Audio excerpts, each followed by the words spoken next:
I'm going to make a brief take on what I think is one of the more dangerous aspects of the Ukraine situation that we have to pay attention to. And it has to do with who's actually in control here. Of course, the United States, ultimately, NATO, and ultimately the United States are in control of this situation of what the Ukrainians can and can't do.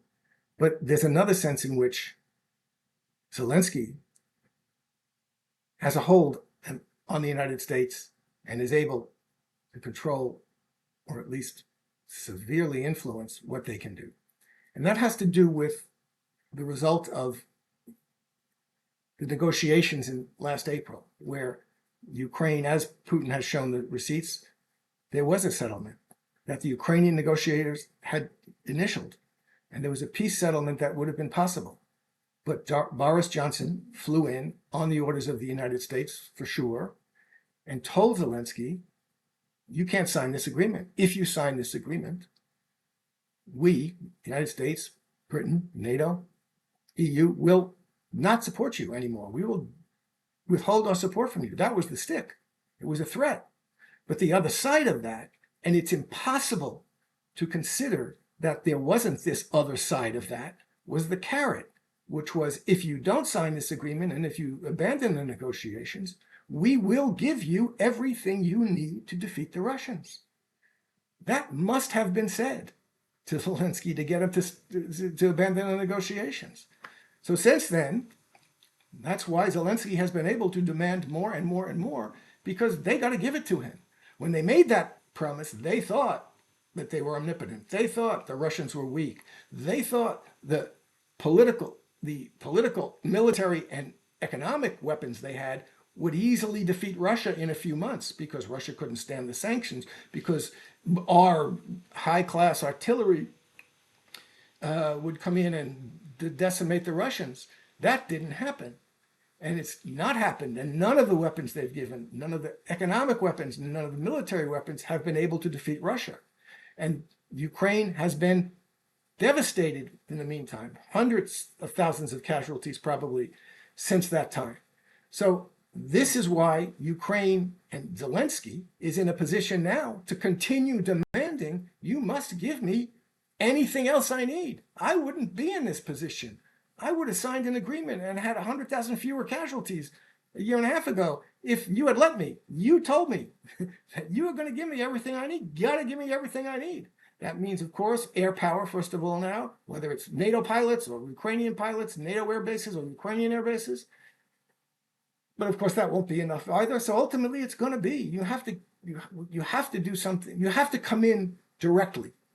That's what Zelensky has always been working toward. That's what the ladder of escalation is moving towards. And that's what Zelensky knows he needs. He needs a direct U.S. NATO involvement in this war. So at some point, he's either going to get it or he's not. They're either going to give him or they're going to let him lose. And that's something that, first of all, it's bad for them to do, but he is going to hold them to that promise as much as he can. Of course, the ultimate weapon that they're going to have to give him, the only thing they could, that I think they would be able to think might defeat the Russians, would be tactical nuclear weapons. So they're going to have to make that choice. But they're in the bind. Everybody's trapped in this game that they've trapped themselves into, the United States and NATO.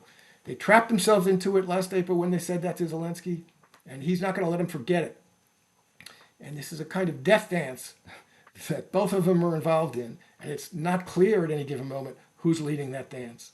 It is clear to all of us that it's a dangerous dance that we're all going to get trampled by if it continues. If it continues, ultimately, the Americans, of course, if they need to, will abandon and get rid of Zelensky. They'll do a DM as they did in South Vietnam, find someone they didn't personally make that a guarantee to, and get rid of him. But it's going to be very difficult.